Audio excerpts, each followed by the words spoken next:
जय शनिदेव। प्रिय दर्शकों, मैं राजेश जोशी आपका ज्योतिष जागृति केवल सत्य कार्यक्रम में आज फिर से स्वागत करता हूं।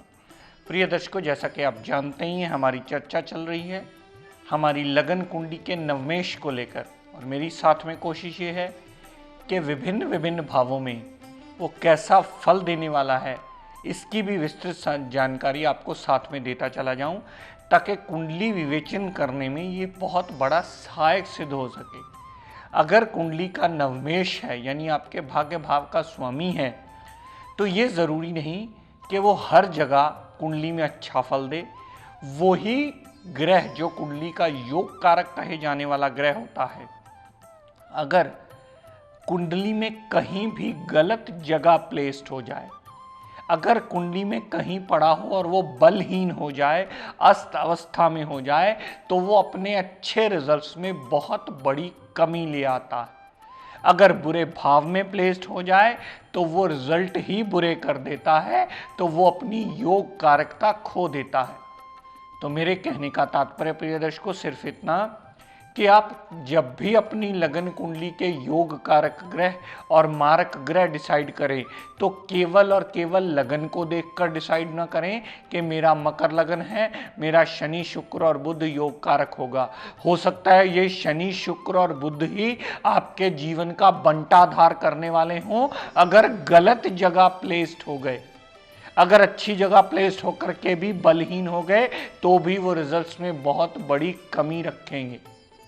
तो कहने का तात्पर्य सिर्फ इतना कि कुंडली विवेचन करते समय इस बात का ध्यान देना अति अनिवार्य है कि किस घर का मालिक कहाँ पड़ा है और अपनी दशा अंतरदशा में कितने प्रतिशत डिग्री वाइज बलाबल लेकर के बैठा है, उसके मुताबिक वो अच्छे या बुरे फल देने में सक्षम है।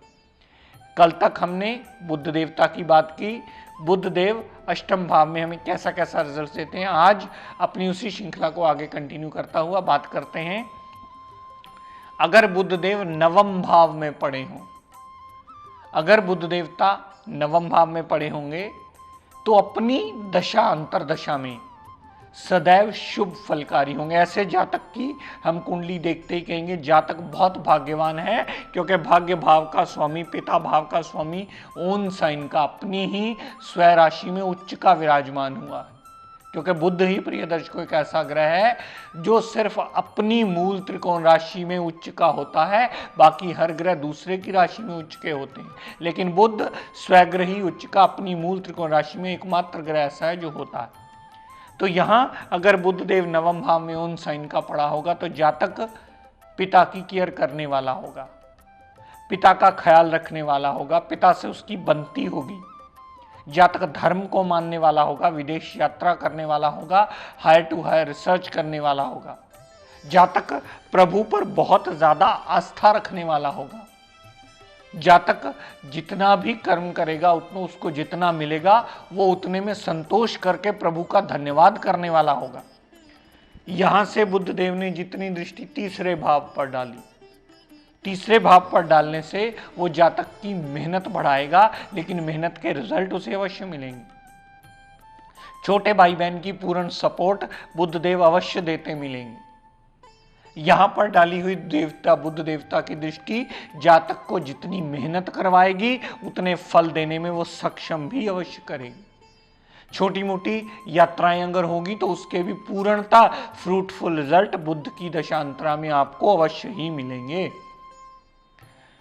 दर्शकों, यही बुध अगर कुंडली के दशम भाव में विराजमान हुए, त्रिकोण के स्वामी केंद्र में विराजमान होना, कामकाज के लिए वृद्धि, कामकाज ट्रेडिंग से या बुद्धि से अगर जुड़ा हुआ जातक करता है तो बहुत कामयाबी हासिल करता है। कामकाज पिता से जोड़कर करता है, पिता के अंडर रह के करता है, तो भी बहुत कामकाज में वृद्धि मिलती है, कामकाज में एडिशन होने का योग बनता है। बुध देवता ट्रेडिंग करवाते हैं, बुध देव वाणी से जुड़ा हुआ काम करवाते हैं, बुद्धि और वाणी से जुड़ा हुआ काम करवाते हैं। तो बुध देव दशम भाव संबंधी सारे ही एडवांटेज के रिजल्ट देते मिलेंगे। यहां पर बुध देव ने जितनी दृष्टि सातवीं चौथे भाव पर डाली, तो माता, गाड़ी, भूमि, वाहन, मकान, सारी सुख सुविधाओं लेने में सदैव एडवांटेज देते मिलेंगे। जातक का मकान बनने वाला है, जातक की गाड़ी लेने वाली है, भूमि खरीदने वाली है, प्रॉपर्टी बनाने वाली है, तो यह बुध देवता की डाली हुई चौथे भाव पर दृष्टि सदैव लाभान्वित होती मिलेगी। चौथे भाव पर डाली हुई दृष्टि सुख सुविधाओं को वृद्धि करने में सदैव सहायक होगी, क्योंकि चौथे भाव को सुख भाव भी कहा जाता है। तो दशम भाव संबंधी भी बुध देव एडवांटेज के रिजल्ट देंगे और चौथे भाव संबंधी भी शुभता के रिजल्ट ही देते मिलेंगे। तो बुध देव पूर्णता अच्छे फल देने में सक्षम हो गए दशम भाव में बैठे हुए, चौथे भाव पर दृष्टि डालकर। प्रिय दर्शकों, अगर बुध देव कुंडली के 11वें भाव में बैठे हुए, 11वें भाव में बैठे होने से बुध देव धन की कमी कभी नहीं आने देंगे। अपनी दशांतरा में हमेशा उसको धन का आगमन जातक को कहीं ना कहीं से होता ही रहेगा। बड़े भाई बहन की पूर्ण कहीं ना कहीं सपोर्ट उसे मिलती ही रहेगी। छोटी मोटी अगर हेल्थ प्रॉब्लम हुई तो बुध की दशांतरा में वो चली अवश्य जाएगी। जातक कोई भी अपनी इच्छा रखेगा, लेकिन वो बुध देवता उसे पूरी करने में सदैव मददगार जरूर सिद्ध होंगे। बुध देव 11वें भाव संबंधी पूर्णता एडवांटेज के रिजल्ट देंगे, शुभ फलकारी होंगे। यहां से बुध देव ने जितनी दृष्टि पंचम भाव पर डाली, पंचम भाव पर डाली हुई बुध देव की दृष्टि संतान सुख से परिपूर्ण करने में सहायक होगी, पुत्री का योग बनाएगी। जातक के लिए पुत्री के योग के साथ साथ माइंड, मेमोरी, विल पावर को स्ट्रॉन्ग करके जातक का कॉन्फिडेंस लेवल भी इंप्रूव करेगी। जातक के लिए लव रोमांस में कामयाबी का रास्ता भी खोलेगी। जातक के लिए अनसर्टेन गेन्स भी होंगे। यहां पर पंचम भाव पर डाली हुई बुध की 7वीं दृष्टि पंचम भाव संबंधी भी जातक को पूर्णता लाभान्वित करती ही मिलेगी। लेकिन प्रिय दर्शकों, अगर यही बुध देव कुंडली के द्वादश भाव में बैठे हुए, 12वें भाव में बैठे हुए, और वो अगर विपरीत राजयोग की स्थिति में ना आए, अगर तो विपरीत राजयोग की स्थिति में आए तो वो लाभान्वित होंगे। अगर विपरीत राजयोग की स्थिति में ना आए तो सदैव 12वें भाव पर डाली हुई दृष्टि कष्टकारी होगी। 12वें भाव पर विराजमान हुए बुध देवता सदैव आपको कष्टकारी ही निकलेंगे, फजूल के व्यय बढ़ा देंगे, पिता से मनमुटाव होगा, पिता के खर्चे बढ़ेंगे, जातक धर्म को जल्दी मानने वाला नहीं होगा, अस्पताल के खर्चे बढ़ेंगे, जेल यात्रा तक हो सकती है अगर बुध पर पाप प्रभाव हुआ। यहां विदेश सेटलमेंट करने में बुध देव सदैव सहायक सिद्ध होंगे। यहां से बुध देव ने जितनी दृष्टि 6वें भाव पर डाली तो रोग, ऋण, कर्जा, दुर्घटना, मुकदमा, कोर्ट केस, लिटिगेशन में फंसा करके जातक के लिए मुश्किलों में कई गुना बढ़ोतरी करते ही मिलेंगे ये बुध देवता। और हमने गलती ये कर ली कि 12वें भाव में विराजमान बुध देव को ये सोच के धारण कर लिया कि ये भाग्य भाव का स्वामी है, ये सदैव शुभ फलकारी होगा।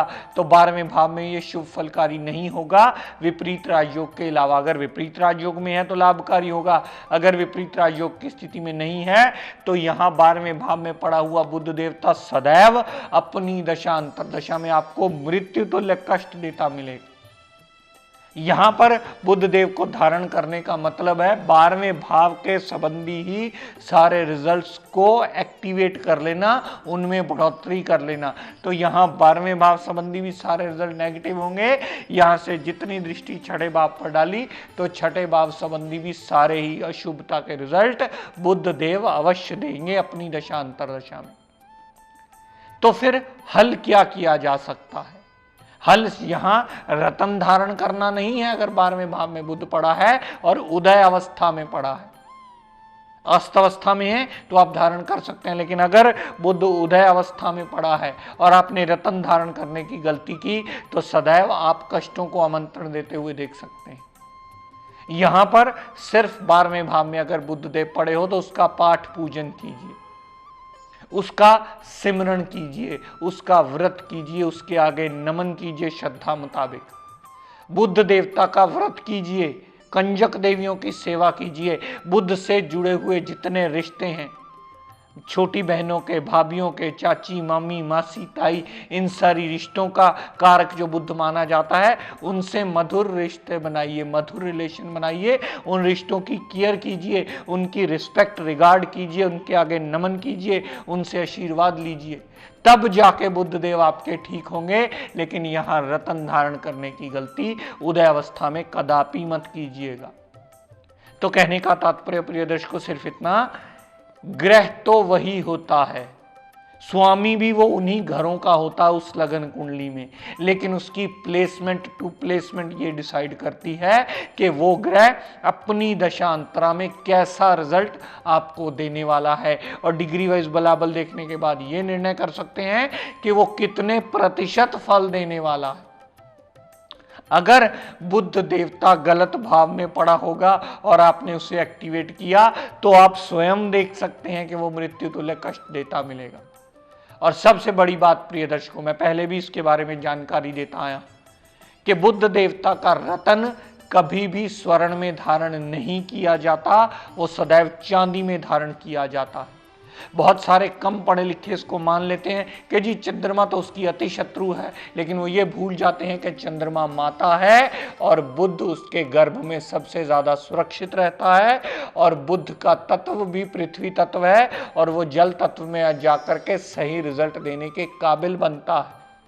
तो बुध को सदैव चांदी में धारण किया जाता है और वो सदैव चीची उंगली में यानी लिटिल फिंगर में धारण किया जाता है। बुध को कभी रिंग फिंगर में धारण नहीं किया जाता, वो अस्त अवस्था की स्टेज में आ जाता है, फिर आपके रिजल्ट नील हो जाते हैं।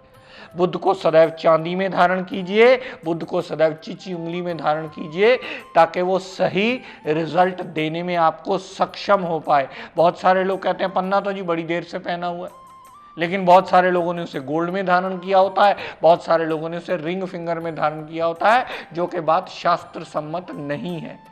तो जब भी बुध का रतन धारण करें, चांदी में धारण करें और चीची उंगली में धारण करें, ताकि बुध की किरणें आपके शरीर में प्रवेश हो और आपके रिजल्ट को पॉजिटिव करने में बुधदेव सदैव सहायक सिद्ध हो। तो प्रिय दर्शकों, आज का टिप ऑफ द डे देता हूं, नोट कर लीजिए। आजकल आप जानते हैं बहुत ज़्यादा भागदौड़ वाली लाइफ है, बहुत ज़्यादा स्ट्रेसफुल लाइफ है, और आप दूषित हवा, खान पान में भी हमारा सिस्टम बहुत बिगड़ा होता है। तो हर जातक को कहीं ना कहीं छोटी मोटी हेल्थ प्रॉब्लम ज़रूर होती हैं।